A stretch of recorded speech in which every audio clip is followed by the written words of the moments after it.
I'm trying to find Australia's favourite egg dish from around the world. And today I'm going to France for this Île Flottante, floating islands. Floating islands have a poetic name, but they're also kind of a love letter to everything about eggs. Two of the most basic and important egg processes, I guess, are combined into a really delicious sweet. We separate the eggs. We use the whites to make meringues and the yolks to make crème anglaise. And then we bring them together, little pillows of floating meringue, the islands in a sea of anglaise. So let's start by separating the eggs.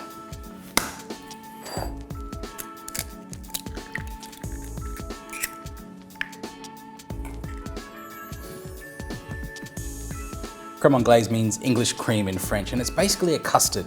We need that to be chilled for our islands of meringue. So, for my custard base, I have some milk.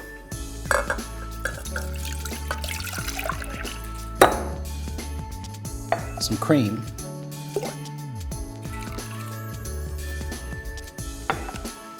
I'm gonna add half a bean of vanilla too.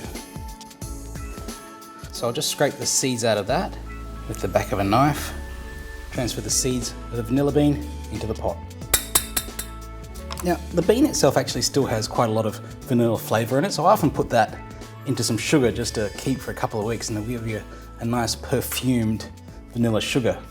For the rest of our anglaise, it's actually best done over by the stove. So I'll take the sugar, my egg yolks, and my milk and cream mixture, and we'll finish it off over there.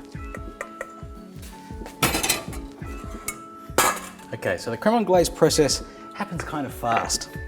First, I need to bring my milk to the boil.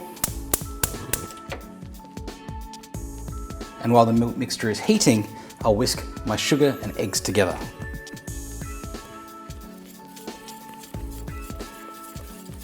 I'm just trying to combine these until they're kind of pale and a little bit fluffier than they were before.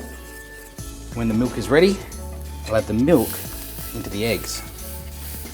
Whisk the entire time while you're doing this, so that the eggs don't curdle.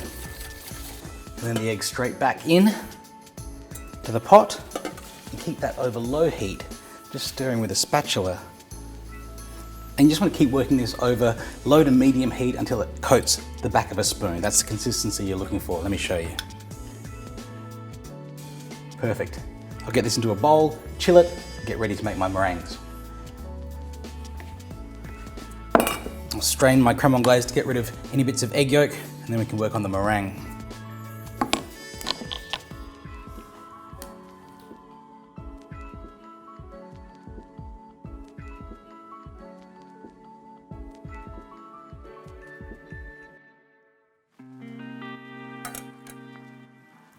Now for my meringues. This is really simple if you have a stand mixer. If you don't, use an electric hand mixer, and if you really don't have one of those either, you can do it by hand, but boy, are you in for a long time.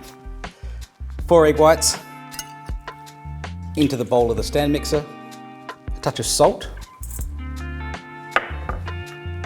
and a bit of vinegar. You could use cream of tartar instead, but I'm just trying to incorporate a bit of acidity that's going to help stabilise the meringue. I'll whip the egg whites to soft peaks and then rein in the sugar a little at a time and keep whisking it until the sugar's dissolved and the meringue is shiny and firm.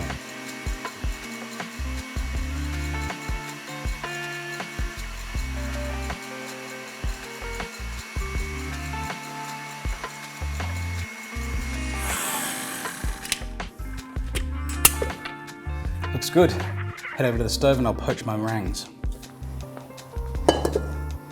Now, this is not exactly a difficult process, but it may not be straightforward because it's not something we do very often.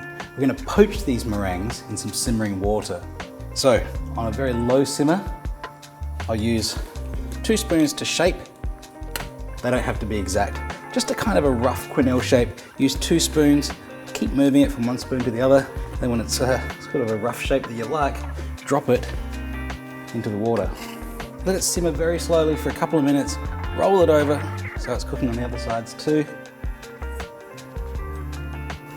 And after a few minutes of cooking, take it out with a slotted spoon and move on to the next one. They look good, let's get them on the plate.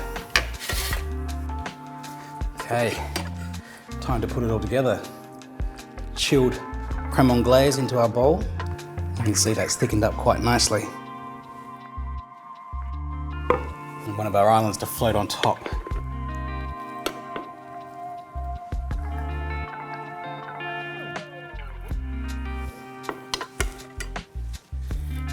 A few toasted almonds to finish it.